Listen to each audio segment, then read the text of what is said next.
ভাটপাড়া রথের মেলা উদ্যোক্তাদের মূল লক্ষ্যই উদীয়মান শিল্পীদের তুলে ধরা।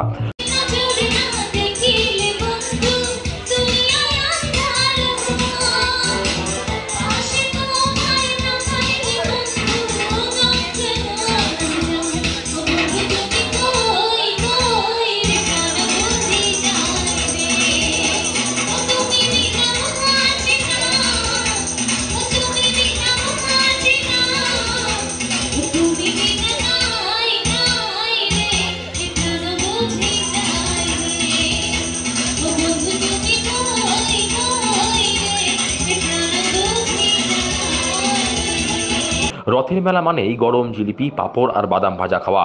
হরেক রকম খেলনা বিক্রেতাদের হাঁকডাক আর বালি দিয়ে বাদাম ভাজার গন্ধে মেলা প্রাঙ্গণ জমে ওঠে। রথের মেলার গরম পাঁপড় আর গরম জিলিপির স্বাদই আলাদা।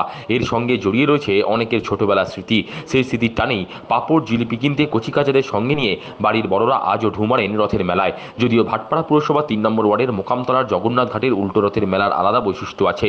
মেলায় খাওয়া দাওয়া কেনাকাটা সেরে উদীয়মান শিল্পীদের নাচ দেখে কিংবা গান শুনে কিছুটা আনন্দ উপভোগ করতে পারেন মেলায় আসা মানুষজন।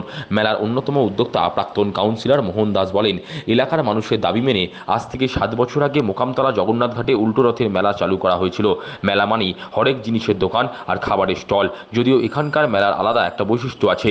ভাটপাড়া ছাড়াও শিল্পাঞ্চলের বিভিন্ন প্রান্তের উদীয়মান শিল্পীদের মেলা প্রাঙ্গণে নাচ গান আবৃত্তি করার সুযোগ করে দেওয়া হয়। এটা আমাদের 7 বছর ধরে হচ্ছে এই মেলা, জগন্নাথ মন্দিরের মেলা, উল্টো রথের মেলা। আমরা 3 দিন ধরে প্রত্যেক বছরই করে আসি, এবছরও করছি। সাথে সাথে আমরা তার সাথে গান বাজনাও রেখেছি। মেলা 3 দিন ধরে সব রকমই খাবার, বাচ্চাদের, মহিলাদের সব রকমই সরঞ্জাম আমরা এখানে মেলায় উপস্থিত করেছি। এই মেলাকে কেন্দ্র করে উদীয়মান শিল্পীদের একটা সুযোগ দিচ্ছেন।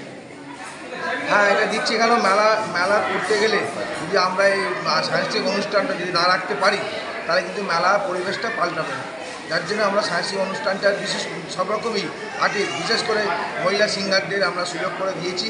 যেমন আছে মিস জুলি আছে, মিস সিমি আছে, অলজ্ঞা বাপিরা আছে। নাচ গান সব রকমের অনুষ্ঠান, সব রকমই নাচ গান আবৃত্তি সব রকমই আমরা করে থাকছি।